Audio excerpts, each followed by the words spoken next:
We are live streaming from Dean Rectory to St Mary's School, and we will be starting the assembly in 3 minutes. We are live streaming from Dean Rectory to St Mary's School, and we will be starting the assembly in 3 minutes.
Good morning. If you're joining us from St Mary's School, we'll be starting the assembly in a couple of minutes.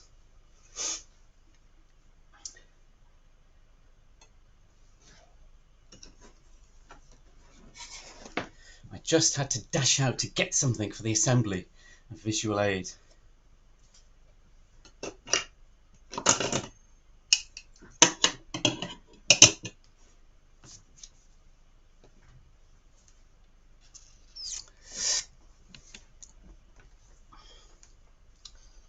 I can see, who have we got? We've got 2S, 2J, 1S, 4J, 4M, 1J.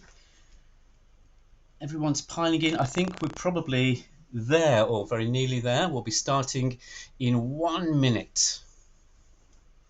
Is everybody sitting comfortably? Are you sitting comfortably? I'm sitting here in my office in Dean Rectory. And I'm going to be introducing you to someone very special in a moment who I don't think you've met before.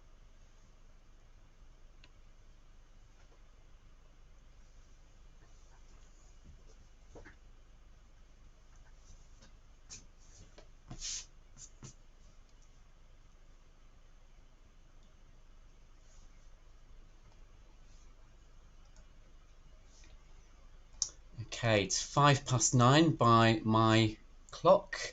So shall we make a start? Good morning, everyone, and welcome to our assembly this morning. It is great. Well, I was going to say it's great to see you, but I can't see you. You can see me, but I can't see you.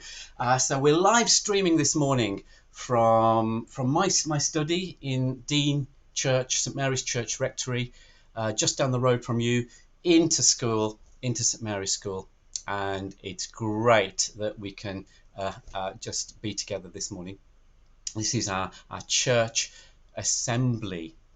And I'd like to introduce you to someone who I don't, well, maybe one or two of you have met this someone before, but let me just see if I can persuade them to come onto camera.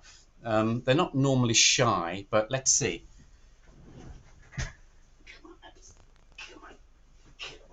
Hello. Oh, she's putting on weight. Here we go. Hello. So can you all see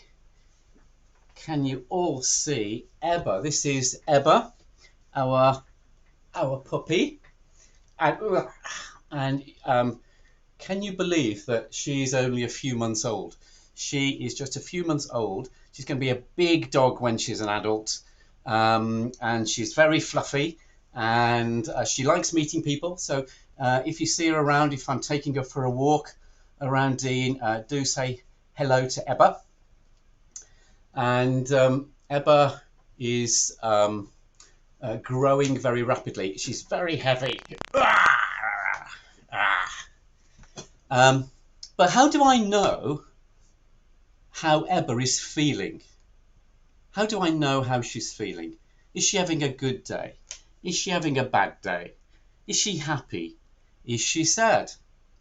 Is she worried about something? Can she talk to me? Can dogs talk to you? Well, she can wag her tail. She's got a very waggy tail, and she can sit or stand or lie or walk around in circles in a particular way that says she wants to do something. Maybe she wants food, or she wants to go out the back for a wee down the garden. Sometimes she just goes. She just has a big sigh. We've not worked out what that means yet. But how do we know how Ebba is feeling? I'm going to put it down now. So she's said hello to you, and there you go. She'll go and have a sleep now on the floor. Now Ebba's a dog, and we are humans. Are you a human? Are you a human being? Are you sure? I think you probably are.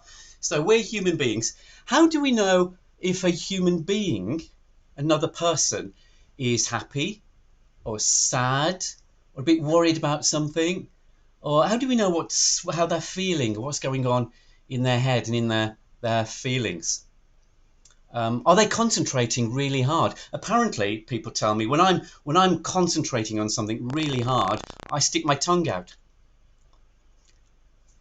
And when people tell you that you do that, you kind of notice it, don't you? How would someone know how we are feeling? You know, I only have to walk into a room and my wife knows exactly how I'm feeling. She knows whether I'm happy or sad or a bit stressed by something because she knows me really well.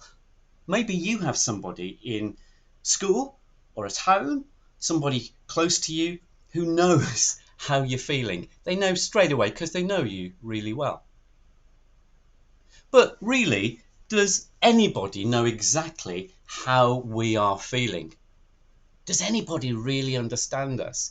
Or do we sometimes say, nobody understands me? Somebody might say, I know exactly how you feel. But do they? Can anybody really know exactly how we feel? Because they're not us, are they?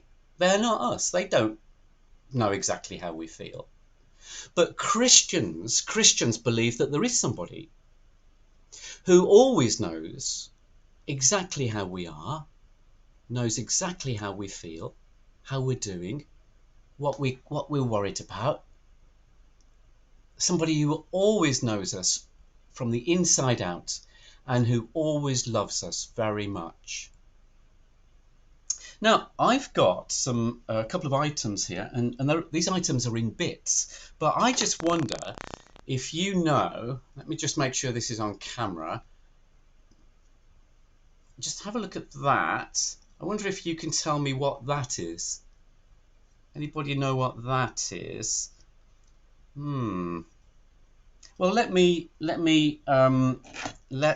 just take another bit here. I'm not sure I'm putting this together correctly, but that goes in there. Oh, and suddenly it's longer. It's becoming a very long silver tube thing, and then this goes on this end.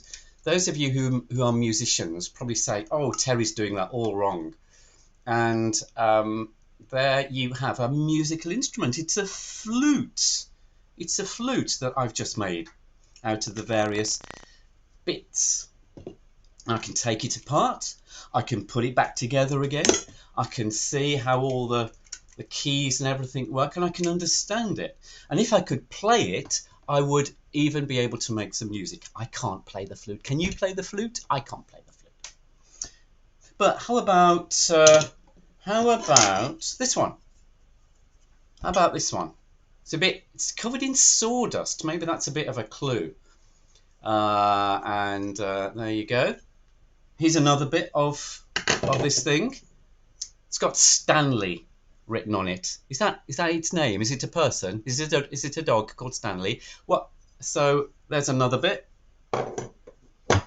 And here's the main bit of it. I'm not going to take it all apart, but that goes in there, and that goes in there, and that goes down, and that goes down, and then it's a wood plane. It's out of the garage. So I do woodwork. I can actually use this. I can't play the flute, but I can use this to make things out of wood. It's a wood plane. I can take it apart, I can clean it, I can sharpen the blade, I can put it back together again, and it's a really, really useful tool. I understand how it works. I understand how it's built. Now, you and I are far more complicated than a flute or a wood plane. We are far more complicated than that. And we are far more wonderful and magnificent than a flute or a wood plane. We're alive, for one thing, and we are awesome.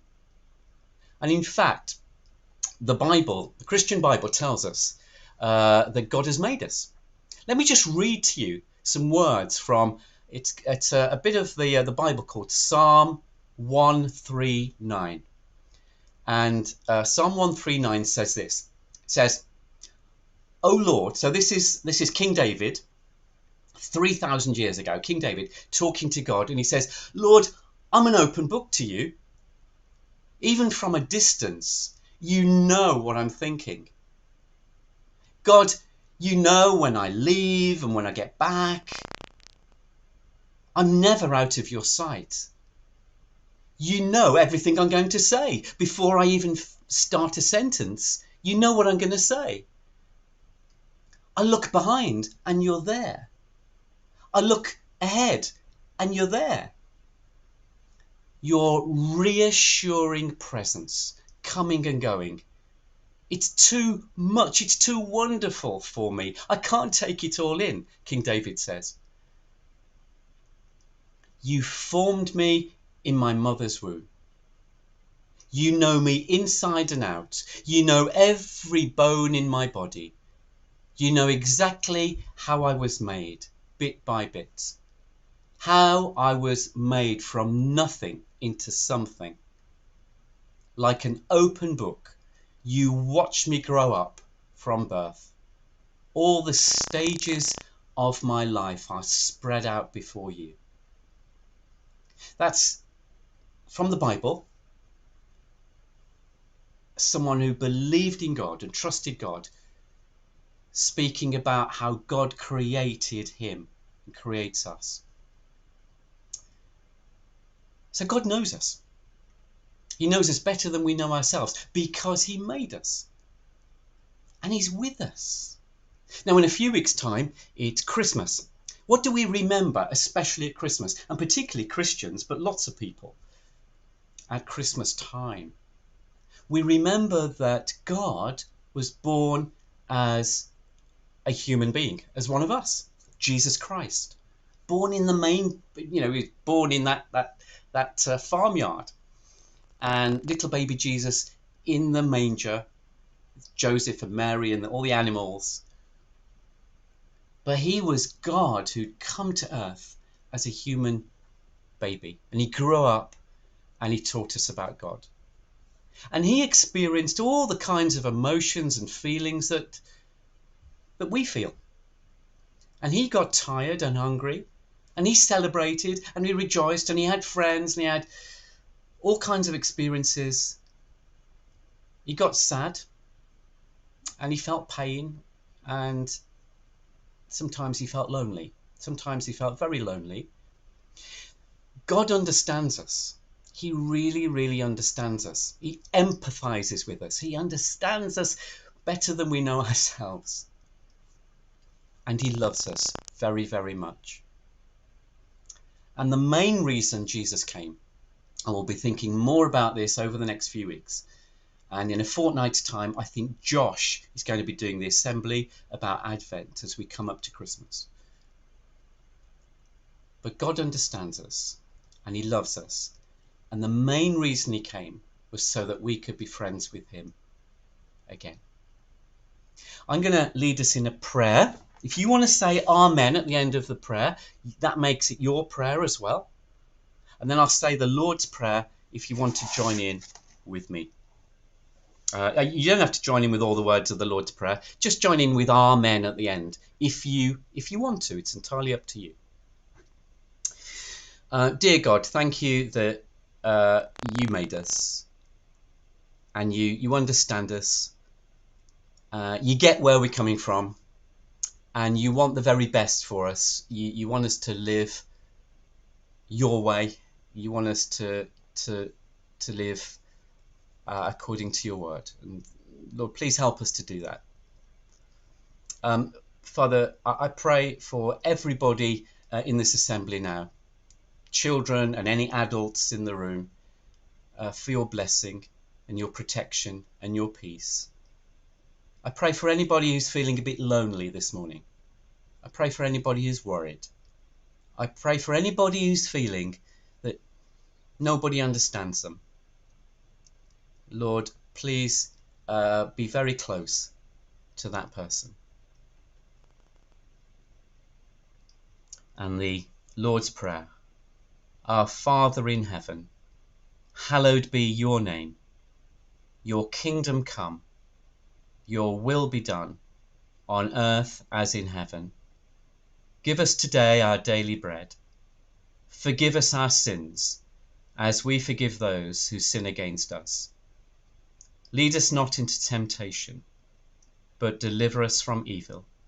For the kingdom, the power, and the glory are yours, now and forever. Amen. Amen. Would you like to say goodbye to Ebba? I'll just get her.